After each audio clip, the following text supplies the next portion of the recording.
Hola! Bienvenue dans cette nouvelle vidéo, pile à lire du challenge Pumpkin Autumn Challenge, qui est un challenge organisé par Gimoz. Je vous mettrai tous les liens dans la description. Je vais essayer d'être clair, concis dans tout ce que je vais dire, pour éviter de m'éparpiller un tout petit peu. C'est un challenge qui me tente énormément depuis quelques années maintenant, enfin depuis peut-être 2-3 ans. L'année dernière, je voulais déjà le faire, mais c'était au moment où j'ai lancé ma chaîne, donc c'était pas trop le moment. Et puis c'est surtout que si vous me connaissez, j'ai juste une toute petite pile à lire qui comporte entre 10, on va dire, et 20 ouvrages ou 25 par moment. Mais c'est une petite pile à lire qui est assez restreinte parce que je lis souvent ce qu'il y a et j'essaie de pas trop faire traîner. Ce qui, moi, me convient, par moment moins parce que j'aimerais avoir plus de livres et avoir plus de choix. Mais ça m'empêche pas du coup d'aller en librairie, d'aller acheter le livre que j'ai envie de lire et de le lire sur le moment. Chacun a son rapport avec la pile à lire comme il veut, mais c'est vrai que ça, du coup, ça me freine sur l'idée de faire certaines piles à lire pour certains challenges parce que justement, je manque d'ouvrages à mettre. Mais du coup, je me suis dit pourquoi pas ce challenge, enfin pourquoi pas mixer avec un peu de la wishlist, des livres qui me tentent énormément, que j'ai envie d'acheter et que pour le coup, en le mettant dans le challenge, je serais un petit peu obligé de les acheter durant ces 3 mois de challenge parce que je ne vous l'ai pas dit, mais le challenge dure du 3 septembre au 3 décembre. Quand vous verrez la vidéo, il aura déjà débuté depuis quelques jours maintenant. Normalement, vous voyez la vidéo, on est jeudi, elle a commencé depuis dimanche. Logiquement, si tout va bien, si j'arrive à sortir la vidéo à temps.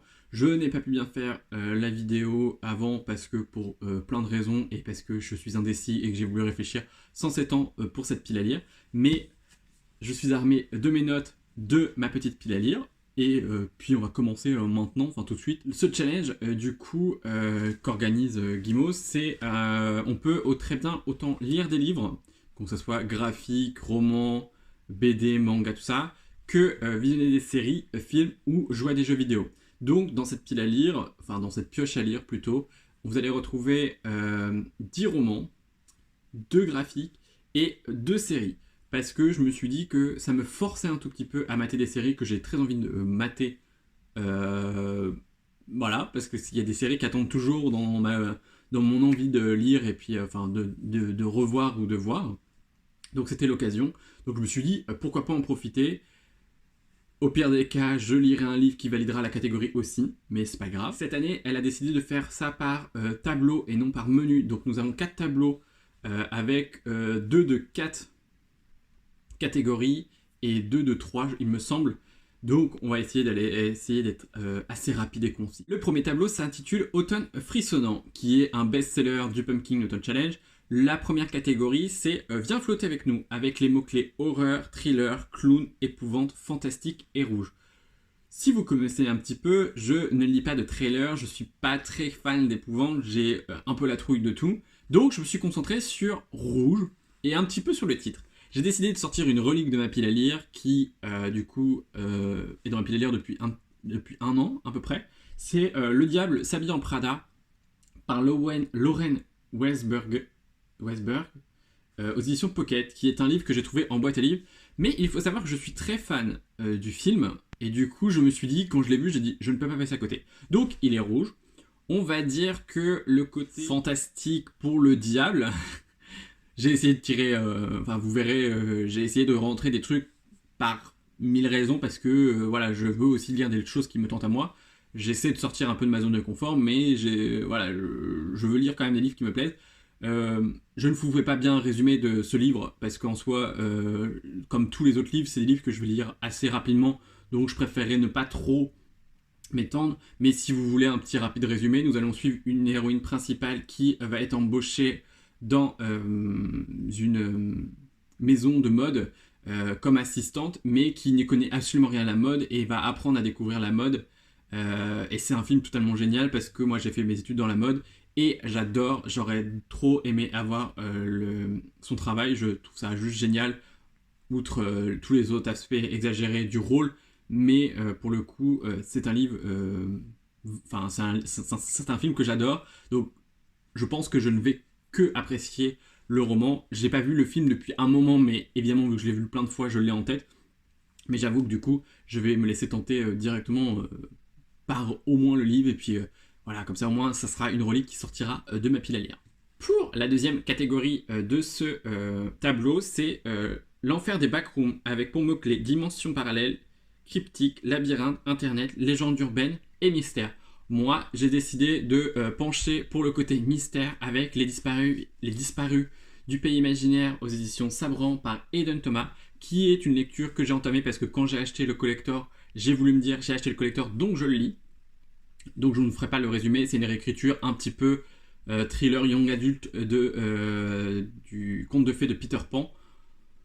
Donc voilà, c'est pas trop ce que j'ai dit d'habitude, mais pour le coup, l'histoire est assez prenante, et puis c'est les éditions Sabran, c'est de très bel objet livre. Ouais, je vais vous montrer quand même, parce qu'il est beau. Si vous le connaissez pas, voilà la beauté. Donc en soi, je me suis dit quand je l'ai commencé, j'ai lu une centaine de pages, je l'ai mis en pause parce que c'était pas la bonne période. Là, je pense que ça c'est clairement la bonne période. Logiquement, si je me souviens bien, on va le lire en lecture commune avec Lucie de la chaîne Lucie Alu et Plop de la chaîne, enfin Pénélope de la chaîne Plop plutôt dans ce sens-là. Donc logiquement, hein, mais sinon je le lirai là dans ces jours-ci, enfin dans ces mois-ci plutôt. Et la troisième catégorie de ce tableau, qui est la dernière de ce tableau, c'est Perfectly Splendid. Fantôme, famille, manoir, possession gothique et drame. Du coup, j'ai décidé de revisionner la série Mercredi qui est sortie l'année dernière, que j'ai beaucoup aimé, et que je me suis dit qu'il fallait absolument que je relis, enfin que je la revoie, mais au moment d'Halloween, enfin voilà, octobre, tout ça, parce qu'elle est sortie un petit peu avant, et que c'est vrai que c'était... Bah, moi je l'ai visionné direct, parce que c'est vrai qu'on a vu plein d'images popper, et ça donnait très envie, donc je me suis plongé directement dedans. Mais là, je me dis que c'est l'occasion de la revisionner et de l'inclure dans le challenge. Peut-être que du coup, je tomberai, peut-être que je la visionnerai, peut-être pas, on verra bien, ou peut-être qu'elle sera remplacée par un livre, on verra. Le prochain tableau, c'est Automne douceur de vivre, avec en première catégorie Something Wicked This Way Come. Alors, mon accent English is very perfect because I'm French. Hein. Les mots-clés sont Halloween, octobre, automne, fête foraine, enfance et cauchemar. Dans celui-ci, j'ai mis un graphique que je ne possède pas encore parce que c'est un graphique qui fait partie de ma wishlist. C'est le Sad Ghost Club que je vous mets juste ici. L'image, pour moi, c'est clairement un fantôme sur la couverture. Donc pour moi, c'est Halloween. Voilà. Peut-être que l'histoire, je n'en sais plus bien de ce que ça parle. Je sais qu'il y a un aspect un peu avec l'anxiété et tout ça. Donc ça m'intéressait, ça me disait bien. En plus, c'est un graphique. C'est un fantôme sur la couverture. Donc c'est le moment de le lire pour moi.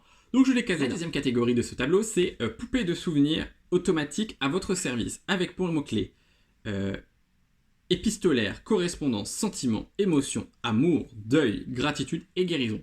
Moi j'ai décidé de retenir que le mot amour, parce que pour moi, on est, même si le Pumpkin Autumn Challenge, on est encore en phase été, summer, il fait très chaud, vraiment il fait très chaud, donc pour moi je me suis dit qu'on était très bien encore un petit peu en été, donc j'ai décidé de mettre L'Anti-Lune de miel par Christina Loren aux éditions Hugo Roman Poche, qui du coup est ma lecture en cours parce que je l'ai commencé dimanche, j'ai commencé mes devoirs à temps et qui me tentait énormément, et comme vous pouvez le voir que je binge, que je dévore parce que c'est vraiment très cool. On en reparlera pendant le bilan, mais c'est une romance d'été, bonne good vibe, voilà, c'est franchement j'aime bien. Donc on en reparlera pendant le bilan. Je ne vais pas trop relire le résumé parce que voilà, je préfère continuer l'histoire tranquillement.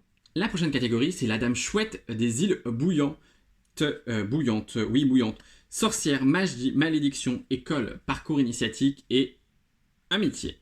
J'ai décidé de mettre dans cette catégorie les prochains graphiques. C'est l'atelier des sorciers que j'ai découvert. Donc là, c'est un emprunt médiathèque. Je possède le tome 4, 5 et 6. Donc évidemment, je ne pourrais lire que le 4, ça validerait le tableau quand même. Mais pour le coup, je vais lire les 3.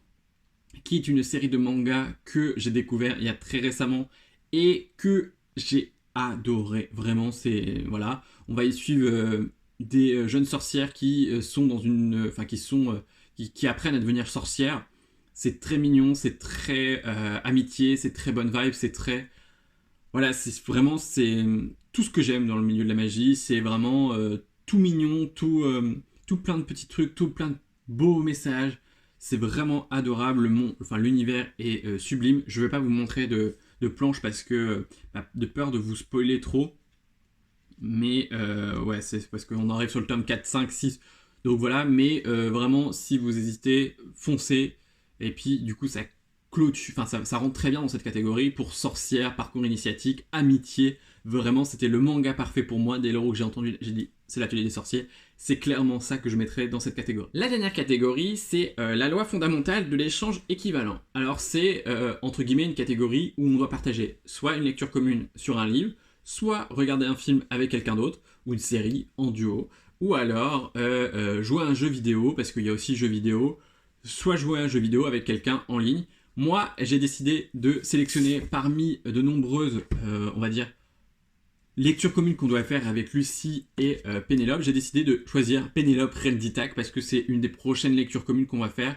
Donc je me disais que c'était beaucoup plus simple de l'inclure maintenant, sachant qu'il y a énormément de lectures communes qu'on doit faire ensemble. Enfin, en live sur Twitch et tout ça. Donc là, j'ai essayé de faire commencer à faire des découpages, mais c'était pas très réussi, mais je vais recommencer. Donc normalement, ça devrait être lu dans ces 3 prochains mois, parce que de toute façon, il me donne extrêmement envie.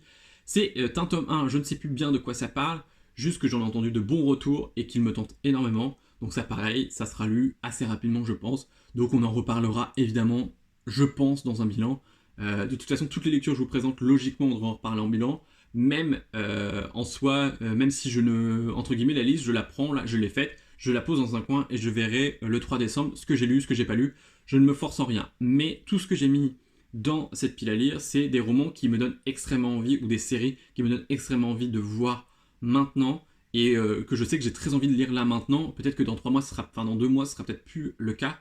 Mais j'ai décidé de choisir des choses qui me donnaient vraiment envie en fait. Je sais pas, choisi des livres pour dire les mettre dans une catégorie et on verra. Non, c'est vraiment que des livres qui me donnent envie, que j'ai envie de lire là maintenant. Troisième tableau s'intitule Automne des bois et au-delà. Avec en première catégorie Pomme alors, c'est le goût de la tarte aux amandes, qui est une grosse ref au livre des mémoires de la forêt. Je cherchais mes mots, c'est la question mémoire.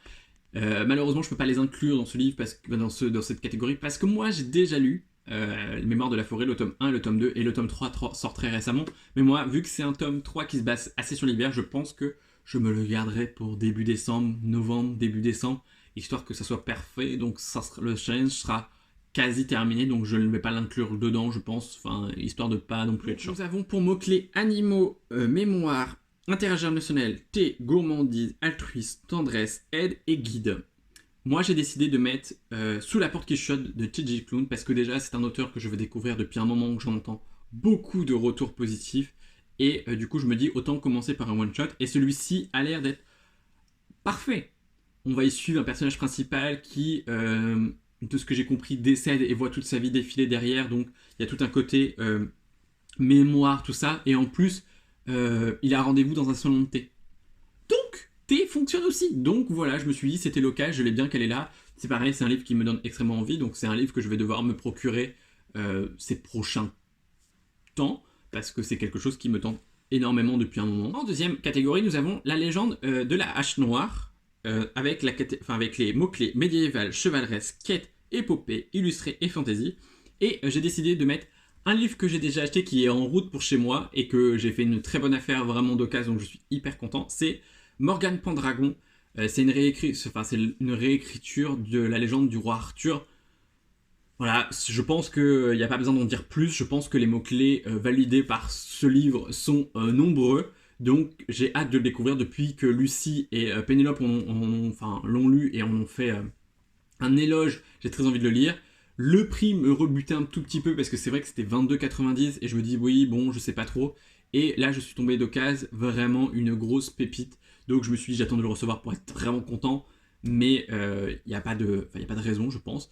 Donc voilà, c'est pareil, lui il est déjà en route pour chez moi, donc il devrait arriver assez rapidement, donc normalement il sera lu, pareil, dans la foulée des 3 mois. La prochaine catégorie, c'est La mélodie infernale de la corne de chasse, avec les mots-clés monstre, créature, Wyvern, je sais pas ce que c'est, expédition et aventure. J'ai décidé de regarder la série House of the Dragon, qui m'a été prêtée par une amie que je chéris énormément, et qui du coup voudra récupérer le DVD, évidemment. Donc je me suis dit que c'était le moment, pour le côté créature, pour le côté monstre. Après Expédition Aventure, je suppose, hein, clairement. Donc voilà, ça sera l'occasion de découvrir cette série, parce que après tout le monde, j'ai regardé Game of Thrones bien longtemps après tout le monde. Je l'ai regardé que en fin de l'année dernière, ou début de cette année, je sais plus bien.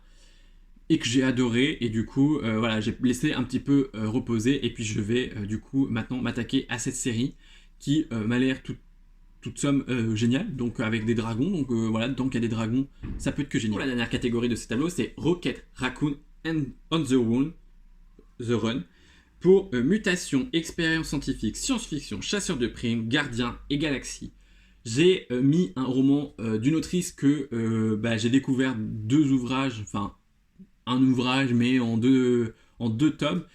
C'est Apprendre si par bonheur de Becky Chambers qui me tente énormément. Je pense que la couverture pullule des mots-clés, c'est galaxie et science-fiction.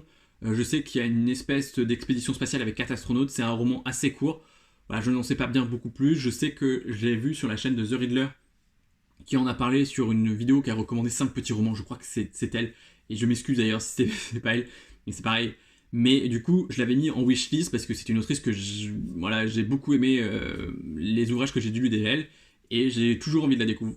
J'ai encore envie de la découvrir. Et je me dis que avec un autre petit one-shot, c'est tout à fait ce qu'il faut. Et puis ça cale un tout petit roman dans cette grande pile à lire qui est déjà la mienne. La dernière catégorie de ce challenge, enfin le dernier tableau de ce challenge, c'est Automne rayonnant, avec pour première catégorie Will Always Find a Way, avec les mots-clés cristaux, facettes, singularité, diversité, inclusivité et feel good.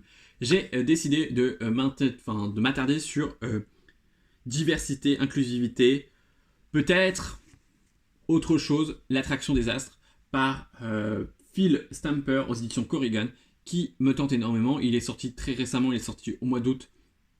Et c'est la deuxième parution chez Corrigan, un peu de ce côté vibe LGBT, inclusion, tout ça, qui me tente énormément. Donc voilà, on va y suivre un influenceur apparemment avec beaucoup d'abonnés qui va rencontrer un jeune homme. Je n'en sais pas beaucoup plus, c'est une lecture qui va... Enfin, c'est un roman young adulte, hein, donc ça va se lire assez rapidement. C'est écrit assez gros, il y a 300 pages. Je ne sais pas si vous avez eu l'occasion de voir un petit peu les éditions Corrigan, comment c'est fait, mais du coup c'est écrit assez gros, c'est très aéré, donc ça se lit ultra rapidement, et puis quand on est pris par l'histoire de toute façon, voilà. Et j'aime beaucoup l'objet livre. Je me suis dit, avec un petit peu de... Je me suis dit, cristaux, les astres, facettes, je sais pas, je me suis dit, ça peut très bien rentrer, voilà, donc j'ai essayé de pousser un petit peu, mais c'est surtout pour l'inclusivité, la romance un peu MM qu'il va y avoir dedans. J'en suis toujours un peu friand. Et apparemment, il y a aussi des vibes de Coming Out que j'ai beaucoup aimé dans leur première parution, qui est Date Me, Bryson Keller, qui a été un coup de cœur parce que on y parle de Coming Out, mais la vraie vie du Coming Out, ça veut pas dire que tout se finit très bien. Et c'était vraiment génial, donc j'espère que dans cet ouvrage, apparemment un peu similaire, ça sera un peu pareil et qu'on aura vraiment ce côté réel et un peu sincère, mais pas non plus magnifique, tout le monde du bisounours. Donc voilà, j'ai très hâte de découvrir. Je pense que ça sera peut-être ma prochaine lecture parce que voilà, ça reste dans une vibe un peu romance, un peu d'été et tout, donc c'est peut-être l'occasion de le sortir assez rapidement. La prochaine catégorie et l'avant-dernière catégorie, c'est l'esprit indomptable de Joe Marsh, avec pour mots-clés place de la femme, indépendance, ambition, rêve, sororité, théâtre et écrivaine. J'ai décidé de légèrement m'inspirer de Pénélope et de sa vidéo pile à lire parce que je savais pas trop quoi mettre là-dedans. Et les filles sont assez un peu spécialistes de tout ce qui va être féministe et tout ça, et écrivaine. Donc je leur fais totalement confiance, et c'est un titre qui me tentait déjà un petit peu, hein, on va pas se mentir. C'est Les Graciers de je ne sais plus bien qui, mais de toute façon je vous mets la couverture là parce que je l'ai pas noté évidemment, hein, sinon ça serait trop drôle. Évidemment j'ai fait mon travail à moitié, mais qui me tentait déjà bien. Je l'ai vu passer récemment sur une autre chaîne, mais je sais plus de qui du coup m'a encore plus tenté. Et là Pénélope en a reparlé, Lucie en a parlé aussi il me semble. Donc quoi de plus pour... Et puis je me dis c'est peut-être l'occasion de le lire en même temps que Pénélope et d'en discuter un petit peu ensemble. Donc celui-là je l'ai pas encore à ma possession, donc il faudra que je me le commande, mais c'est prévu du coup sur les 3 mois. Je me dis que c'est plutôt raisonnable d'avoir 2 achats prévus sur les autres mois. Enfin entre guillemets je dois acheter 4 livres. C'est plutôt raisonnable en soi, sachant que j'en ai déjà acheté 2 d'occasion, donc même si je prenais par mégarde les 2 autres 9, ça a rééquilibré la chose. Sachant que les graciers existent en format poche et en grand format, je pense que si je m'attarde sur le format poche, je le prendrai souvent neuf parce que les formats poche d'occasion, avec les frais de port sur Vinted par exemple, ça vaut pas vraiment le coup, même sur Rakuten, à moins de tomber sur une pépite. Donc on verra bien de toute façon, mais je ne sais pas si je me pencherai peut-être que sur le grand format, peut-être, on ne sait pas. Alors, pour la dernière catégorie, c'est Thule Unruh pour Maureen, du coup qui était apparemment une booktubeuse que moi je n'ai pas vraiment connue plus que ça, et du coup c'est un petit clin d'œil, tout ça, j'ai trouvé, c'était très mignon, très touchant, avec les mots-clés Irlande, petit peuple, mythes et légendes celtes, nature waiting et vert. Moi j'ai décidé de m'accorder sur le côté vert parce que j'avais pas vraiment, même si j'aurais pu inclure un livre que j'ai déjà, et peut-être que ça sera le cas, on verra, qui est Le Chant des Géants, que on devait lire pour l'Explore-a-Livre d'août et que j'ai commencé mais que j'ai pas continué. Je sais que du coup Juliette l'a intégré dans sa pile à lire, donc logiquement il rentrerait dedans, mais j'ai décidé de m'attarder sur le côté vert avec le 3e tome d'Agotar avec un palais de cendres et de ruines par Sarah Jimas aux éditions La Martinière Fiction, qui me tente bien. Enfin voilà, j'ai adoré le tome 2 et le tome 3 n'attend que depuis trop longtemps dans ma pile à lire. Donc voilà, ça serait l'occasion de le passer. Je me dis qu'en l'incluant, peut-être que ça me forcera à le lire, sachant que voilà, j'ai bien aimé le tome 1, je m'y attendais pas autant à aimer, et j'ai enchaîné sur le tome 2, et j'ai adoré le tome 2, et j'ai forcément voulu m'acheter le tome 3 direct, mais le tome 3 fait 700 pages, et pour le coup, il attend un petit peu, donc c'est, on va dire, une des priorités de cette pile à lire, parce que j'ai très envie de continuer la saga, et j'aimerais finir la saga avant la fin de l'année. Donc après, il y aura le tome 3.5 et le tome 4, il me semble. Donc c'est plutôt raisonnable, on va dire. Si je le lis maintenant, il y a moyen que je lise d'autres derrière. Pareil, hein, si vous voulez un résumé de tous les livres que je vous ai présentés, n'hésitez pas à aller voir sur les réseaux, sur internet. Voilà, moi je suis du genre à ne pas lire les résumés, à faire plutôt confiance aux avis que je lis ou que j'entends ou que je vois. Pas plus que, plus que de lire le résumé. Je trouve que c'est bien plus intéressant d'avoir quelqu'un qui va me vendre un livre. Je sais que voilà, je fais bien plus confiance que de plutôt lire un résumé. Des fois, je lis des résumés, je me dis ah ouais, bah franchement, si j'avais lu le résumé, j'aurais pas acheté. Et c'en est tout pour cette magnifique pile à lire slash série, hein, on va dire.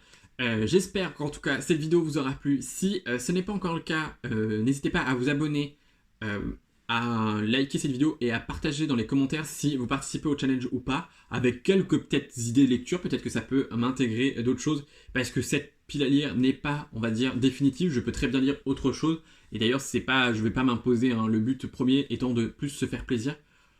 Donc voilà, parce que la lecture c'est un plaisir avant tout et pas une obligation. Donc si on n'aime pas, si on n'a pas envie de lire ça maintenant, on lit autre chose. Voilà, du moment qu'on lit, du moment qu'on se kiffe. Voilà, je vous dis à très bientôt dans une nouvelle vidéo. Je vous dis une fois de plus que j'espère que la vidéo vous aura plu et bye.